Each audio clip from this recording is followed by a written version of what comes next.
हरियाणा के शिक्षा मंत्री महिपाल ढांडा ने कहा कि हरियाणा प्रदेश में अध्यापकों की ट्रांसफर अगले 30 से 90 दिनों के बीच कर दी जाएगी। इसके लिए ड्राफ्ट बनाकर तैयार कर दिया गया है तथा 1 अप्रैल से क्रमवार तरीके से सभी वर्ग के अध्यापकों की ट्रांसफर करके उन्हें नए स्कूलों में भेजा जाएगा।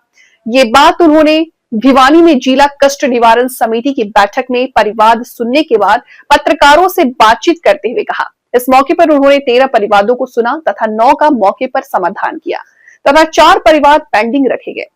शिक्षा मंत्री महिपाल ढांगा ने कहा कि आम लोगों से जुड़ी समस्याओं को सुना गया है, जिनका मौके पर ही निपटान हो गया।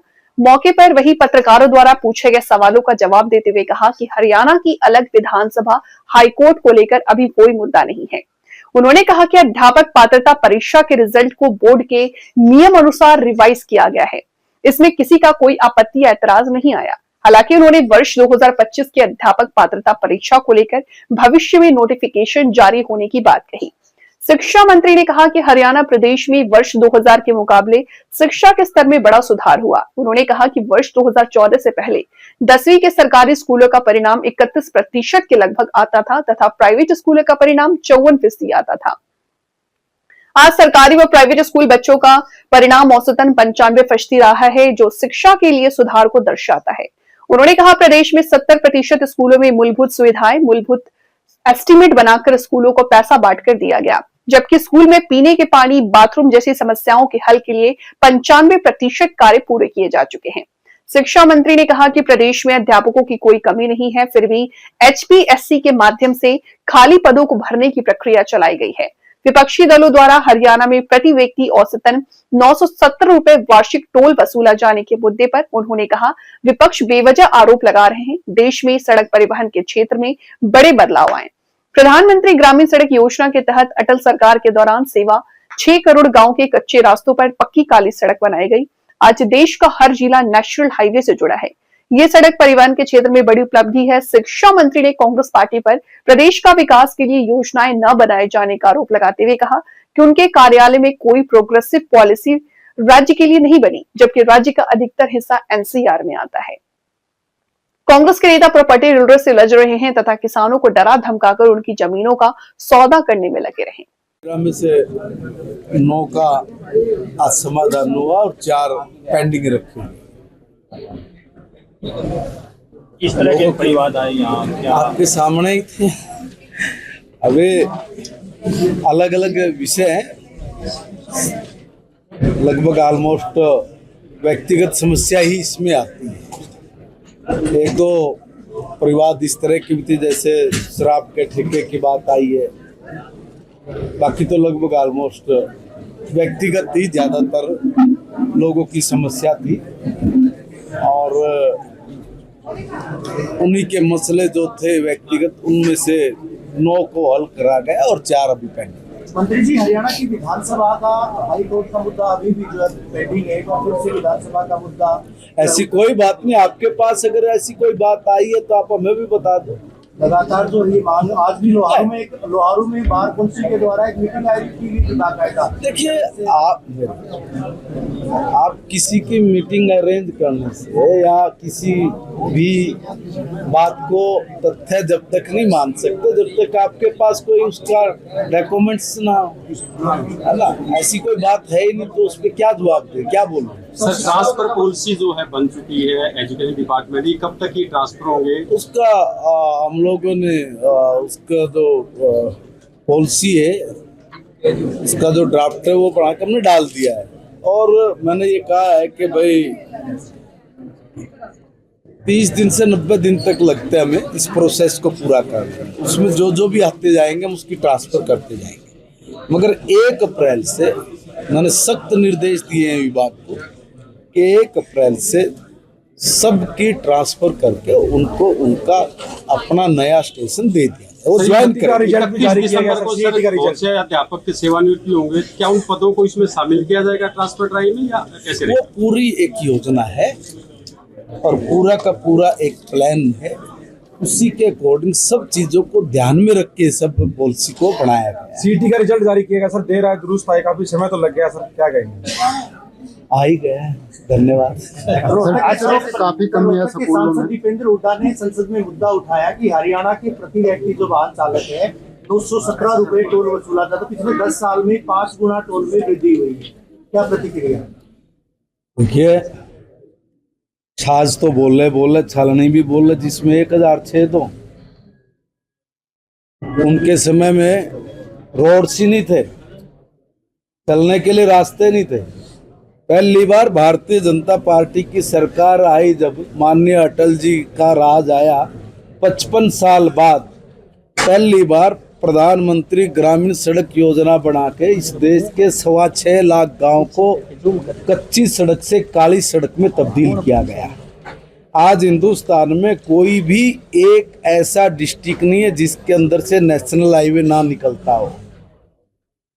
तरक्की जब होती है, प्रगति जब होती है, विकास के रास्ते खोलने हैं, तो उसके लिए आवागमन का सुगम होना, सरल होना बहुत जरूरी है।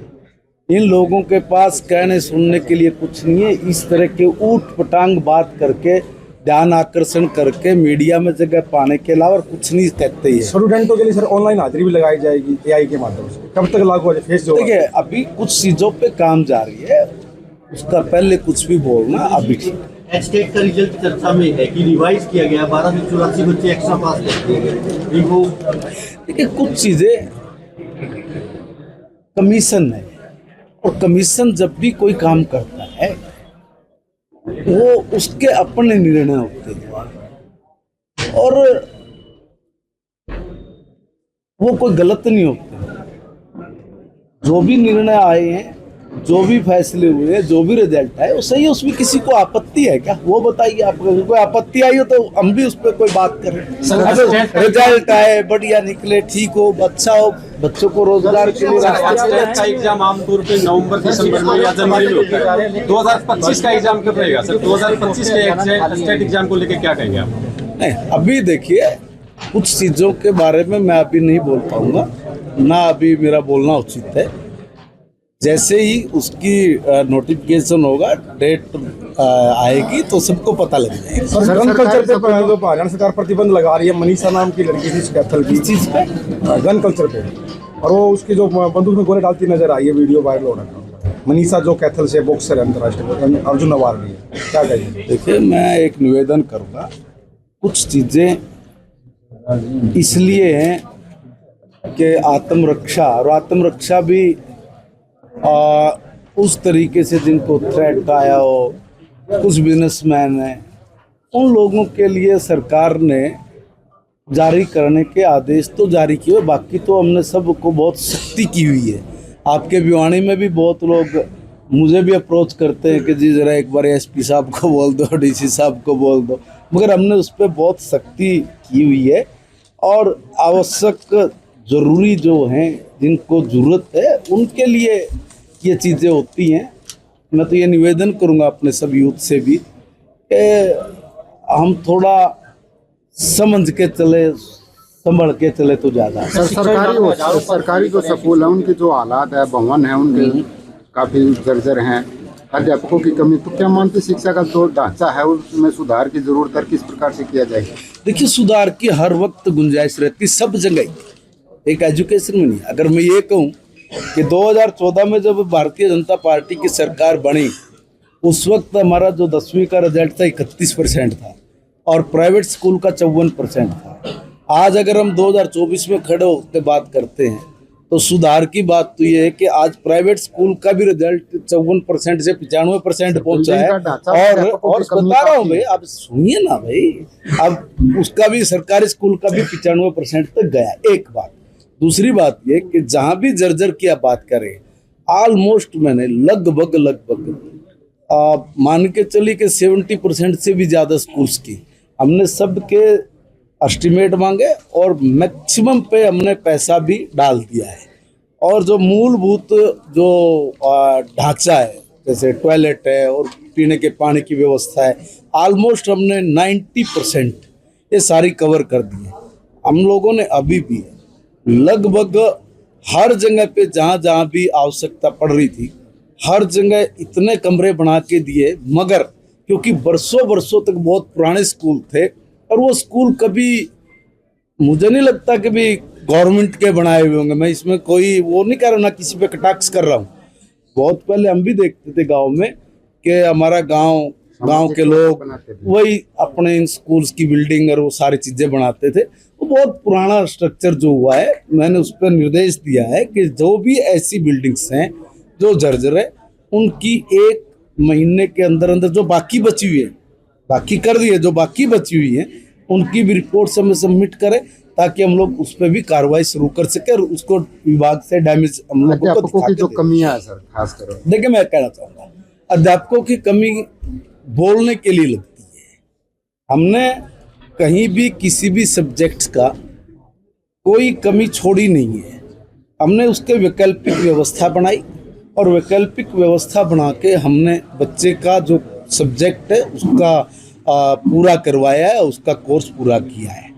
फिर भी हमें भी ध्यान में, उसके लिए हमने HPSC को भी वो भेजा हुआ है और वो भर्ती करने की जो प्रक्रिया वो सारी जारी है। मंत्री जी, कांग्रेस की सद्भावना यात्रा चल रही है। भूपेंद्र सिंह हुड्डा नेता प्रतिपक्ष लगातार कहते आए थे कि कांग्रेस जो है सत्ता के मुहाने पर थी, लेकिन किसी वजह से छिन गई। लेकिन कल विजेंद्र सिंह ने रोहतक में कहा है कि कांग्रेस सत्ता के करीब ही नहीं थी। कांग्रेस की गुटबाजी का कितना फायदा बीजेपी?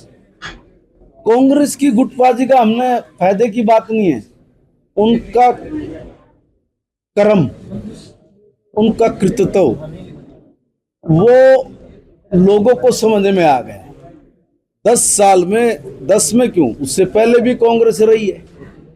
कभी कांग्रेस ने इस स्टेट को, जबकि NCR में हमारा बहुत बड़ा एरिया आता है, दिल्ली के हम लोग नजदीक हैं, एक प्रोग्रेसिव स्टेट बनना चाहिए था जहाँ तरक्की और विकास के रास्ते खुलने चाहिए थे। उस पर कभी कोई पॉलिसी बनी ही नहीं। उन लोगों ने तो डिलरी की है ना भाई, उन लोगों ने तो किसानों को डराया है, धमकाया है, सेक्शन 4 लगा देंगे, फला लगा देंगे, डीलर भेजना। इस तरह की दुकानदारी करने वाले लोगों को वास्तव में इस चीज की चिंता की ही नहीं कि किसान के लिए क्या करें, गरीब के लिए क्या करें, मजदूर के लिए क्या योजना बनाएं, कैसे हम लोग विकास के रास्ते खोल सकते हैं, रोजगार के लिए हम लोग आगे किस प्रकार की स्कीम पॉलिसीज लेके आ सकते हैं। इन्होंने कभी ध्यान दिया नहीं और वो लोगों को समझ में आया। वो तब समझ में आया जब हरियाणा में वातावरण बना। अब जैसे आप लोगों ने कहा कि भाई एजुकेशन में एकदम वातावरण चेंज होगा, कुछ चीजें वातावरण के साथ चलती है। हमारे बच्चों ने पढ़ना इसलिए छोड़ दिया कि भाई कोई फायदा नहीं है पढ़ाई का, या तो मेरे घर में सफेद कुर्ता पजामा टंग रहा और नोटों की बोरी हो, पिंडोकली मारूंगा, किसी भी नेता पे जाऊंगा, जाके अपना काम कराऊंगा। ये जो धारणा थी, इस धारणा को तोड़ा और माहौल खड़ा किया और ईमानदारी से खड़ा किया कि बिना पर्ची और बिना खर्ची ईमानदारी से बच्चों ने पढ़ना शुरू किया कि देखिए अब इस चीज की आवश्यकता नहीं, मैं पढ़ूंगा और लग जाऊंगा। हमारे बच्चे पढ़ते हैं और पढ़े तो उन्होंने सफलता के झंडे गाड़े ना, पढ़े सफलता के झंडे गाड़े, खेले तो भी उसमें झंडे गाड़े।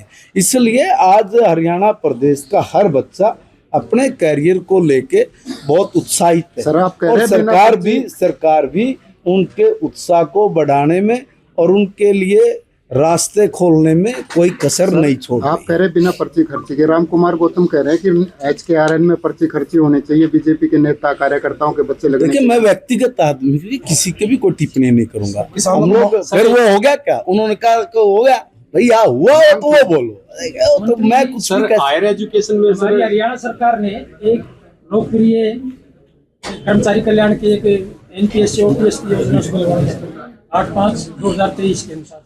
मैं उसमें बात करूँ सर, ठीक है, मैंने किसी हद नहीं दिया। HPSC में सर एग्जाम हुआ था लेक्चरर का, कॉलेज का 413 पदों के लिए, स्क्रीनिंग 151 को सिर्फ वहाँ चयन किया गया है। तो ऐसे में इतने पद खाली रहेंगे, जबकि नेट PhD बड़ी संख्या में बच्चे वो प्रोटेस्ट HPSC मैं समझ गया। HPSC ने इस पे 2